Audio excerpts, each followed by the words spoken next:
صل على محمد وآل محمد. رحم اللہ من قرأ الفاتحہ.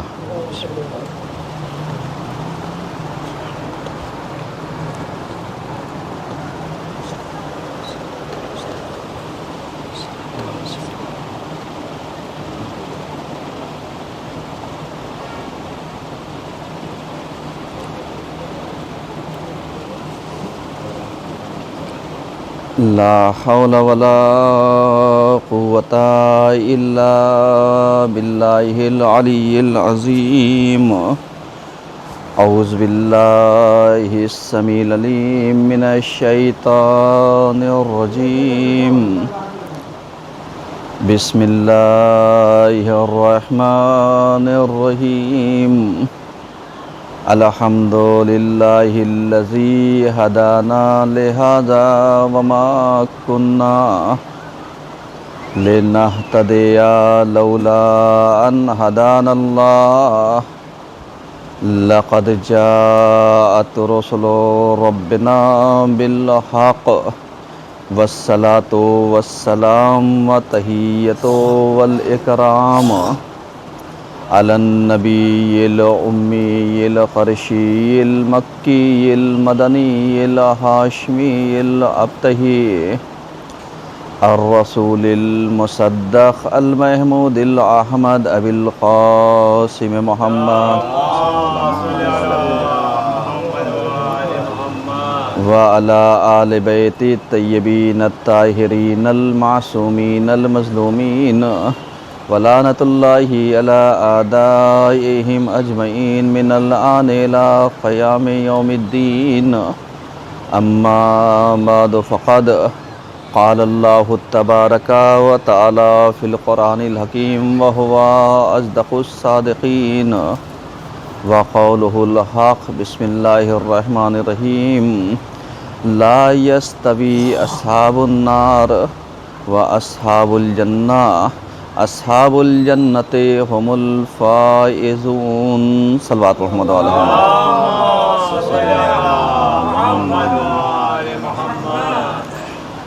عزیزان گرامی، آج یہاں کے خمسے کی یہ چوتھی مجلس ہے اور یہاں کے مجالس کا عنوان جو چل رہا ہے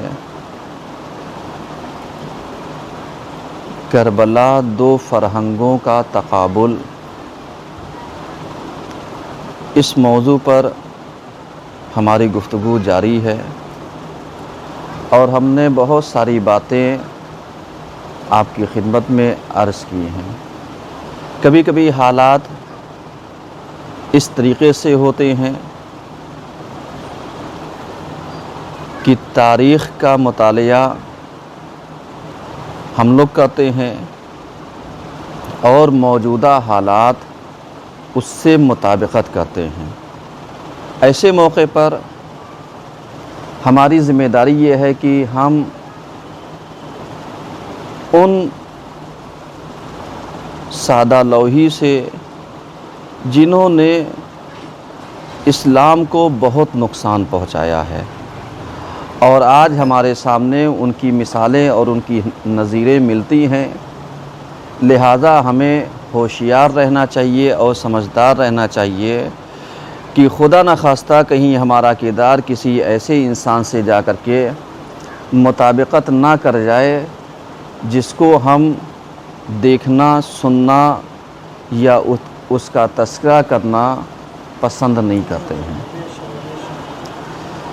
اگر یہ بینش رہی اور یہ سمجھداری رہی تو یقین جان لیں ان سمجھداریوں کے باوجود، یعنی جو چیزیں ہمیں میسر ہوں گی سمجھنے کے لیے اور انجام دینے کے لیے، وہ یہی کہ ہم نے عزائے سید الشہداء سے سیکھا کیا ہے. کیونکہ اگر ہم دو فرہنگوں کو جب ملائیں گے، ایسا نہیں ہے کہ یہ فرہنگ، یہ کلچر صرف اور صرف کربلا کے بعد سے رونما ہوا ہے. ہم نے جیسے مثالیں دی تھیں کہ جناب آدم کے بیٹے، 2 ہی بیٹے 2 بھائی لڑے، اس کے بعد اگر آپ وہاں سے لے کر کے آپ آئیے ذرا سا پیغمبر کے زمانے تک. پیغمبر کے زمانے میں ہمیں ایک بھائی اور ایک بہن نظر آتے ہیں. سمجھ رہے ہیں؟ جو مذہب حقہ کے دونوں دعوے دار ہیں. اور اگر حسب اور نسب کے اعتبار سے آپ دیکھیے تو مسلمانوں کے خلیفہ اول کے فرزند ہیں، لیکن نظریات اور کلچر اور صحیح اور غلط میں تمیز کتنی ہے کہ ایک حق کی طرف آتا ہے اور ایک اپنے خواہشات کی تکمیل کے لیے اگر اسے باطل کا بھی سہارا لینا پڑے تو وہ اس سے گریز نہیں کرتا یا گریز نہیں کرتی. سمجھ رہے ہیں؟ یہ وہ تاریخیں ہیں تاکہ آپ اس چیز کو سمجھیے گا کہ کبھی کبھی ایسا ہوتا ہے ہم کہتے ہیں ارے ہم ایک باپ دادا کی اولاد ہیں. اولاد ہونا اور ہوتا ہے، حسب اور نسب کا پایا جانا اور ہوتا ہے، شرافت نفسانی کا پایا جانا اور ہوتا ہے، اور معلوم یا انسان کی اپنے پہچان اور شناخت، انسان کی اپنی معرفت اور ہوتی ہے، سب فرق کرتی ہے. مثلاً اگر آپ دیکھیے مسلمانوں نے حقیقت میں یہ جو 2 کردار ہیں، محمد ابن ابی بکر، صحیح ہے، ایک عائشہ بن ابی بکر، ایمانداری سے بتائیے محمد وہ تھے کہ جن کو مولا کائنات نے اتنا سراہا، کہا یہ میرا بیٹا ہے. صحیح ہے، کہا میرا بیٹا ہے. بیٹا کیوں کہا؟ کردار کو اتنے عروج پر پہنچایا کہ بعض اوقات فضیلت کو درک کرنے کے لیے حسب اور نسب نہیں دیکھا جاتا بلکہ یہ دیکھا جاتا ہے کہ تقوی الہی کتنا یہ ہے.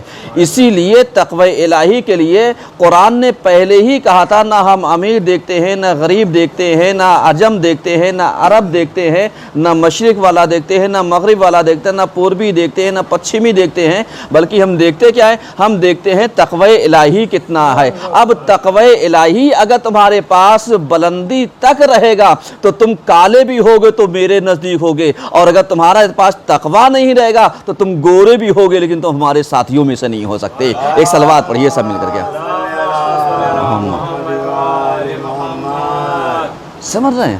اور اسی کے برخلاف انہی خلیفہ اول کی بیٹی، آپ بتائیے ایک طرف شرف یہ ہے کہ زوجہ رسول ہے اور دوسری طرف مجبور اتنی یہ ہے کہ وصی رسول کے سامنے کیا ہو گئیں؟ آ کر کے مقابلے میں آ گئیں، اور وصی رسول کو یہ حق تھا کہ ان کو جب چاہتے بے دخل کر دیتی. کیا تھا یہ؟ یہی چیز اگر انسان تاریخ کے جھروکوں سے حقیقت کو اور واقعیت کو اور سچائی کو نکالنا چاہے، اجاگر کرنا چاہے، تو کبھی بھی انسان یہ نہیں کہہ سکتا کہ صاحب رسول کی زوجہ ہونا شرافت رکھتا ہے. بھائی جن کے پاس شرف ہے تقوی کے ساتھ ان کی منزلت ہے، لیکن اگر جن کے پاس تقوی کے ساتھ یہ شرف نہیں ہے تو خالی یہ ہونا کمال نہیں ہے. کیونکہ قرآن نے پہلے ہی نظیر پیش کر دی تھی، کس کے ساتھ؟ یہی کہا تھا کہ نوح کی بیوی اور جناب لوط کی بیوی یہ جو ہیں دونوں کے دونوں جہنمی ہیں. تو اس کا مطلب یہ ہو گیا کہ قرآن نے پہلے ہی بتا دیا تھا کہ نبیوں کی زوجہ ہو جانا کمال نہیں ہے، کمال یہ ہے کہ صحیح راستے پر تم برقرار رہو. سمجھ رہے ہیں؟ کمال یہ ہے. آج جتنے مسلمانوں کو کنفیوژن ہوا، جنگ جمل سے پہلے زیادہ لوگ گمراہ تھے یا جنگ جمل کے بعد؟ نہیں، کیونکہ یہی چیز آپ 2 کلچروں کو، یعنی موضوع ذہن میں رہے کہ مختلف 2 کلچر، کوئی ضروری نہیں ہے کہ مذہب کے قیود سے اور اس کی شرطوں سے باہر ہو تبھی دو کلچر کہلائے گا۔ ممکن ہے مذہب کے قیود کے اور حدود کے اندر ہوں پھر بھی دو کلچر والے ہوں، ممکن ہے۔ آپ دیکھیے دین اسلام کے ماننے والے ایک پیغمبر کی زوجہ اور ایک پیغمبر کا چچا زاد بھائی اور ایک پیغمبر کا داماد اگر آ کر کے دونوں آمنے سامنے ہو جائیں، جبکہ یہ سب جانتے تھے کہ صاحب علی خلاف نہیں جا سکتے، اور یہی کہا گیا تھا کہ حق علی کے ساتھ اور علی حق کے ساتھ، ساری چیزیں بتائی گئیں، لیکن اس کے باوجود اگر کوئی ان کے مقابلے میں آتا ہے تو یا تو اسے پیغمبر کی بات پر یقین نہیں تھا، یقین ہوتا تو کبھی بھی آتا نہیں، یا اس کی نظر میں دنیا اتنی زیادہ رمق زرق برق چمکیلی اور خوشنما اور خوبصورت بنا کر کے پیش کر دی گئی تھی کہ وہ انسان یہ سوچ رہا تھا کہ اگر اس کے سائے میں اور اس کی آڑ میں اگر ہم حکومت پر قابض ہو گئے تو معلوم دیا کہ ہم ملکہ عالیہ بن جائیں گے۔ تو یہ ایک انسان کی بھول تھی اور انسان کی ظاہر سازی تھی، جس کا خمیازہ امت مسلمہ نے کیا کیا؟ بھگتا، اور جس کا خمیازہ بہت سارے لوگوں نے بھگتا۔ اب اسی میں سے ایک نام میں لیتا ہوں، اخنف بن قیس۔ یہ بندہ وہ تھا کہ جو جنگ جمل تک ساتھ تھا اور مولا کائنات سے جنگ جمل سے ہی جدا ہو گیا۔ میں آپ سے سوال کرتا ہوں، یہ جو کنفیوژن میں گیا کس لیے گیا؟ بھئی کہیں نہ کہیں جانبداری تھی، کہیں نہ کہیں معرفت نہیں تھی، کہیں نہ کہیں شناخت نہیں تھی، کہیں نہ کہیں یعنی ایک ایسا ڈاؤٹ پایا جاتا تھا کہ جس کی بنیاد پر اس نے یہ سوچا کہ کہیں ایسا تو نہیں کہ علی غلط ہوں، اس لیے کہیں ایسا تو نہیں کہ معلوم دیا ان کے مقابلے میں آنے والا غلط ہو۔ اگر یہ عقیدہ ہوتا تو علی سے کبھی جدا نہ ہوتا، لیکن علی سے جدا ہونے کا مطلب کیا ہوا؟ مطلب یہی ہوا کہ ہم آپ کے اوپر ویسے ایمان نہیں رکھتے ہیں جیسے ہمارا ہونا چاہیے، ولو ہم پیغمبر کے زمانے سے لے کر کے جنگ جمل تک ہم نے آپ کا ساتھ دیا، آپ کے ساتھ اٹھے رہے، آپ کے ساتھ بیٹھے رہے، آپ کے ساتھ رہے، لیکن اب یہاں سے ہمارا اور آپ کا مزاج ٹیلی نہیں کھا رہا ہے۔ تو میاں اسلام مزاج کے ٹیلی کھانے کا نام نہیں ہے، کردار کو کردار سے ملانے کا نام ہے، تقوی کو تقوی سے ملانے کا نام ہے۔ اگر تقوی تقوی سے مل جائے اہل بیت کے، سمجھ جاؤ کامیاب ہو جاؤ گے، اور اگر تقوی کے نام پر کسی اور سے کردار مل جائے تو سمجھ جاؤ تم ناکام ہو جاؤ گے۔ ایک صلوات پڑھیے سب مل کر کے، محمد اب غور کر رہے ہیں، دھوکہ یہیں سے ہوا۔ اور اس کے بعد آپ جانتے ہیں یہ اخنف بن قیس یہ یہاں سے جدا ہوا، تو ایمانداری سے بتائیے یہاں سے لے کر کے مولا کائنات کی شہادت کے بعد امام حسن علیہ السلام کے مطلب صلح امام حسن، اس کے بعد سن 50 ہجری میں آپ کی شہادت، سن 60 ہجری تک یعنی وہ کربلا کی تیاریاں، یعنی حکومت، ملوکیت، بادشاہت، یہ ساری چیزیں، اور سن 61 ہجری میں کربلا۔ ایمانداری سے بتائیے یہ شخص جو صحابی پیغمبر تھا، یہ شخص جو صحابی علی تھا، یہ کربلا میں آ کر کے جان کیوں نہیں دیا؟ ایک نام میں نے لیا، اخنف بن قیس۔ کیسے معرفت نہیں تھی؟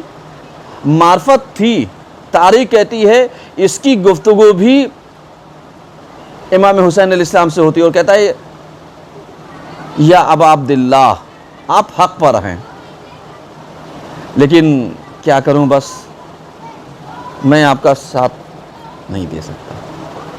کبھی کبھی پہچانیے، یعنی اگر آپ کے ذہن میں کل کی گفتگو ہو تو ہم نے جیسے بیان کیا تھا رفاعہ بن شداد، ہسٹری پڑھیے جا کر کے، تاریخ کے یہ سب وہ نام ہیں کہ جو ہمیں مجبور کرتے ہیں لمحے فکریہ پر، تاکہ ہم سوچیں اور دھوکہ کھانے سے یا دھوکہ دینے سے یا اپنے نفس کو دھوکہ دیں یا اپنے نفس کو غفلت میں ڈالیں یا کسی اور انسان کو غفلت میں ڈالیں، یہ ساری چیزیں ہمیں بتاتی ہے کہ خبردار دھوکہ نہ کھا جانا، اس لیے کہ اگر تم دھوکہ کھا گئے تو نتیجہ یہ ہوگا کہ تمہارے دھوکے کے چکر میں کہیں تمہاری دنیا اور آخرت تو نہیں تباہ ہو جائے گی، دنیا اور آخرت تو نہیں تمہاری چلی جائے گی۔ کیوں؟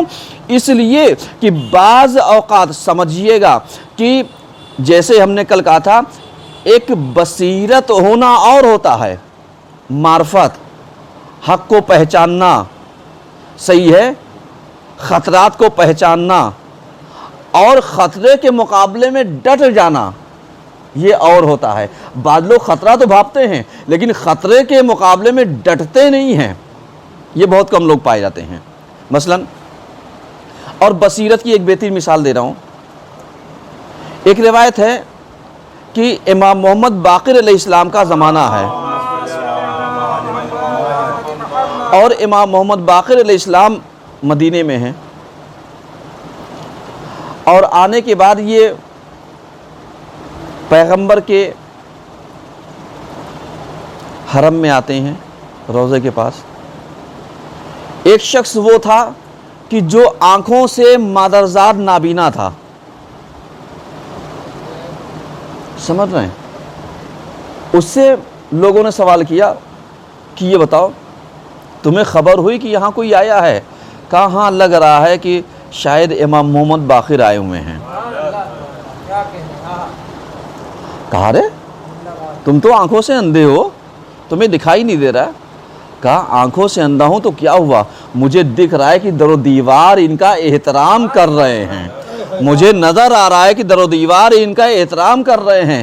تو ہو سکتا ہے کہ ایک انسان آنکھوں کا تو اندھا ہو لیکن دل کا اتنا بصیر ہو کہ وہ امام کی خوشبوؤں کو محسوس کر لیتا ہو، اور ایک شخص ایسا ہو کہ جس کا ساتھ رسول کا ساتھ بھی رہا ہو، جس کا ساتھ امام علی کا ساتھ بھی رہا ہو، لیکن عقل کا اور بصیرت کا اتنا اندھا ہو کہ رسول بلاتے رہ جائیں وہ کہے میں یہاں پر پہاڑی پر ٹھیک نظر آ رہا ہوں۔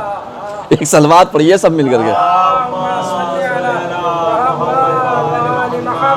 سمجھ رہے ہیں؟ تو یہ عقل کا اندھا ہونا اور یہ بصیرت کا پائے جانا، یہ بھی ایک ٹاپک ہے یعنی مستقل گفتگو کرنے کے لیے، لیکن یہ بھی ایک آصف شناسی میں آتا ہے۔ آصف شناسی پہچانیے اور ڈٹیے، جب ہم پہچان لیں گے تو ہم ڈٹ جائیں گے، لیکن ڈٹنے کے لیے ہمیں گارنٹی نہیں ہے کہ ہم ڈٹیں گے یا نہیں ڈٹیں گے، کیونکہ کل ہم نے کہا تھا کہ استادگی در مقابلے دین ظاہری، یاد ہے نا؟ کل کی مجلس میں ہم نے کہا تھا کہ کل ہم عرض کریں گے آپ کی خدمت میں کہ ہم دین ظاہری کے مقابلے میں کیسے ڈٹیں گے۔ دین ظاہری کیا ہوتا ہے؟ جیسے ہم نے مثال دیا کہ ممکن ہے ایک آدمی کی پیشانی کے اوپر بہترین سجدوں کے نشان ہوں، ممکن ہے ایک آدمی کے گھٹنوں کے اوپر یعنی سجدے کے اتنے زیادہ وہ گٹے پڑ گئے ہوں کہ معلوم دیا کہ انہیں تراشا جاتا ہو، اور ممکن ہے ایک آدمی کے اندر اتنا ظاہری تقوی پایا جاتا ہو کہ اس کا پیٹ سے چپک گیا ہو، آنکھیں دھسی ہوں، دبلا پتلا ہو، الی آخر بہت ساری چیزیں مولا کائنات نے خطبے یعنی اس میں نہج البلاغہ میں فرمایا ہے۔ اور اس کے بعد جو مومن کے صفات ہیں تو سامنے والے نے یہ پوچھ لیا، اور شاید اس خطبے کا نام بھی خطبہ حمام ہے، جا کر کے پڑھیے گا، جس میں یہ کہا گیا تھا کہ صاحب مومن کے صفات ایسے ایسے ایسے ایسے، تو سامنے والے نے کہا مولا جتنی بھی بات تو آپ بیان کر رہے ہیں یہ تو ہم دیکھ رہے ہیں، یہ جو خوارج پائے جاتے ہیں یہ تو سب ان کے اندر پائی جاتی ہے کہ رات بھر سجدے میں رہتے ہیں، رات بھر نماز شب پڑھتے ہیں، تلاوت قرآن کرتے ہیں، فلاں کرتے ہیں اور یہ کرتے ہیں وہ کرتے ہیں۔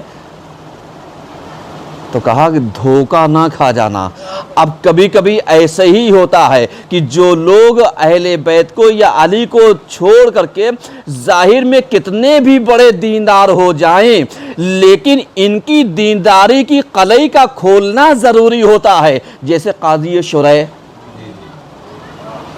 اگر اس کی ہسٹری اٹھا کر کے پڑھیے تو متقی بھی نظر آئے گا، تقوی بھی نظر آئے گا، عالم بھی نظر آئے گا، زہد بھی نظر آئے گا، فلاں بھی نظر آئے گا، یہ بھی نظر آئے گا، وہ بھی نظر آئے گا، جتنا تاریخوں نے لکھا. لیکن اگر آپ اس کی بصیرت کے اوپر جائیے تو بصیرت اس کی یہی تھی کہ صاحب یہ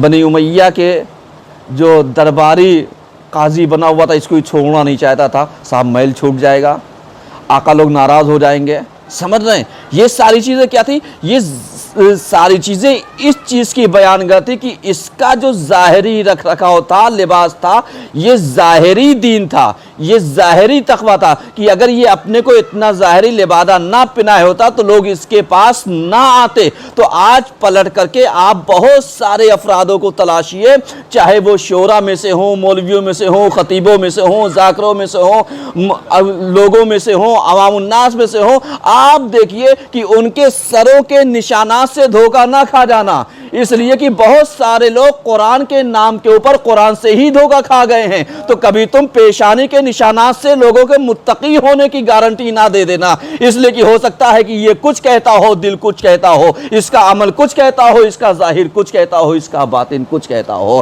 ایک صلوات پڑھیے سب مل کر کے. آپ غور کر رہے ہیں؟ یہ ساری چیزیں ہمیں کیا کرتی ہیں؟ ہمیں بتاتی ہیں تاکہ تمہیں پتہ رہے کیا کرنا ہے اور کیا نہیں کرنا ہے. کیوں؟ اس لیے کہ کربلا دو فرہنگوں کا تقابل ہے. یعنی جب ہم دو کلچر کو ملائیں گے تبھی تو سمجھ میں آئے گا. اور اگر نہ سمجھ میں آئے تو آپ بتائیے کربلا سے پہلے دین کیا تھا اور کربلا کے بعد دین کیا تھا؟ یزید مسند خلافت پر بیٹھا، جب اسے سمجھ میں آ گیا سب نے بیعت کر لی اور میں حسین کو دبا سکتا ہوں، تو کہتا ہے کہ صاحب یہ بنی ہاشم کا کھیل تھا، حکومت کو حاصل کرنے کے لیے، یہ کرنے کے لیے ایک ڈھونگ رچا تھا، نہ کوئی وحی آئی تھی، نہ قرآن آیا تھا، نہ کوئی رسول آیا تھا. اس کا مطلب کیا تھا؟ اس کا مطلب یہ تھا کہ جس مسند کے اوپر تو بیٹھا ہے وہ رسول کی مسند ہونے کا دعویٰ تو کر رہا ہے، لیکن جو تو تماشا بنا رہا ہے، جو تو کھلواڑ کر رہا ہے، وہ یہی تو کر رہا ہے کہ صاحب تو زبان سے کچھ اور کہہ رہا ہے، تیرا عمل کچھ اور کہہ رہا ہے، اور تیرا دین کچھ اور کہہ رہا ہے، اور اس کے بعد تو اپنی قلعی کبھی خود ہی کھولتے ہوئے نظر آ رہا ہے کہ اگر یہ شراب دین محمدی میں حرام ہوگی تو میں فلاں دین میں جا کر کے پی لوں گا. اس کا مطلب کیا ہے؟ اس کا مطلب تم خود ہی بتا رہے ہو کہ تمہارا دین کیا ہے. تو اب دو فرہنگوں کا جب تقابل کریں گے تو ایسے دینداروں کے چہرے سے نقاب کو کوئی ایسا کھینچنے والا ہو کہ جس کی وجہ سے یزیدیت الگ ہو جائے اور حسینیت الگ ہو جائے. ایک صلوات پڑھیے سب مل کر کے.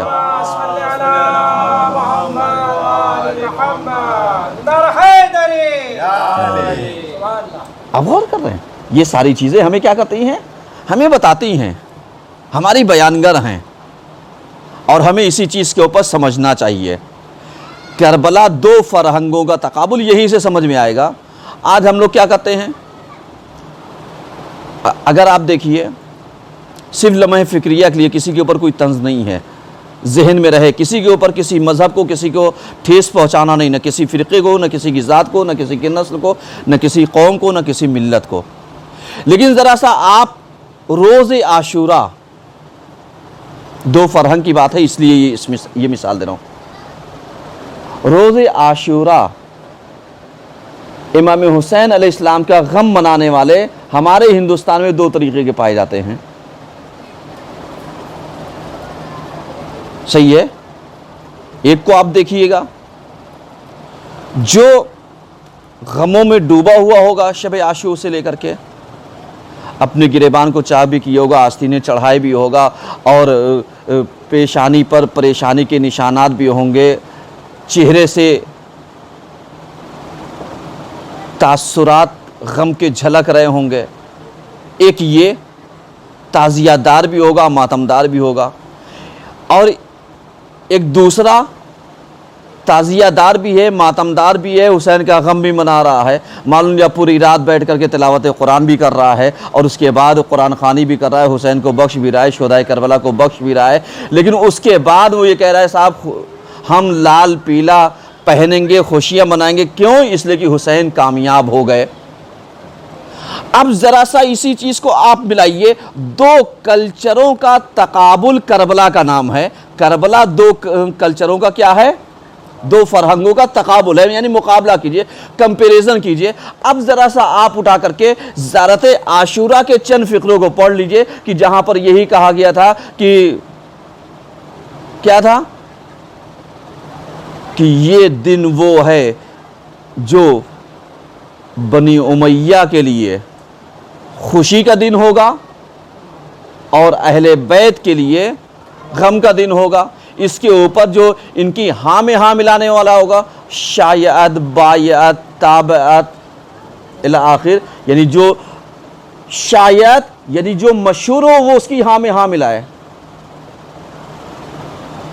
بایعت جس نے بیعت کی ہو، تابعت جس نے ان کی تاثیر کو ان کے کہنے کے اوپر چلا ہو۔ اس کے بعد کہا گیا جس نے سنا ہو، جس نے حامی ہاں ملائی ہو، جو جس کے ساتھ ہو وہ اس کا شمار اسی کے ساتھ ہو۔ تو میاں زیارت عاشورہ نے تو خود ہی بتا دیا کہ دو فرہنگوں کے تقابل میں ہو سکتا ہے ایک چیز کے منانے کا طریقہ الگ ہو، لیکن ممکن ہو نظریہ بھی الگ ہو۔ بس یہی نظریہ ہی تو ہے جس نے حق اور باطل کو کربلا نہیں تو الگ کیا ہے۔ تبھی تو تم پہچانو گے کہ زینب کے اوپر رونے والا کون ہے، حسین کے اوپر آنسو بہانے والا کون ہے۔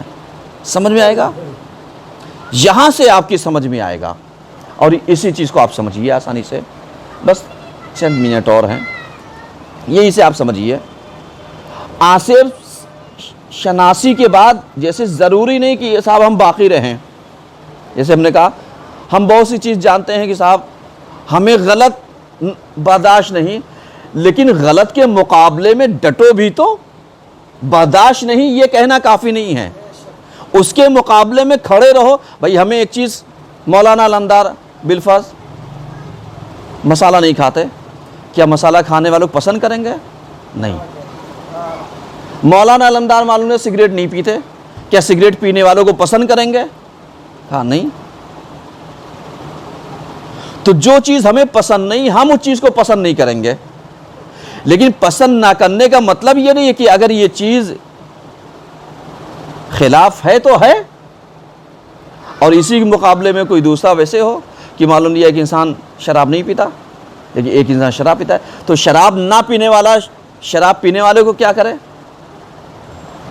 پسند کر لے یا نہ کرے؟ تو معلوم یہ ضروری نہیں ہے کہ ہماری پسند پائی جاتی ہو، لیکن ضروری یہ ہے کہ ہم جس کے خلاف ہیں ہم اس کے خلاف ہیں، ولو اس چیز کو ہم انجام دیتے ہوں یا دیتے نہ ہوں۔ ڈٹنا اسی چیز کو کہتے ہیں۔ اب آپ ذرا سا اندازہ لگا لیجئے، اب آپ ذرا سا سوچ لیجئے، اب آپ ذرا سا غور و فکر کر لیجئے کہ خالی نفرت کر لینا برائیوں سے یہ کمال نہیں ہے، لیکن کمال یہ ہے کہ جو لوگ برے ہیں ان کی خلاف ورزی بھی کرو اور ان کی ہاں میں ہاں نہ ملاؤ۔ یہ ہے درس کربلا، یہ ہے کربلا کا میسج، یہ ہے کربلا کا بہترین مقام، یہ ہے کربلا سے بہترین ایک جو ہم میسج لے کر کے جاتے ہیں وہ یہ ہے۔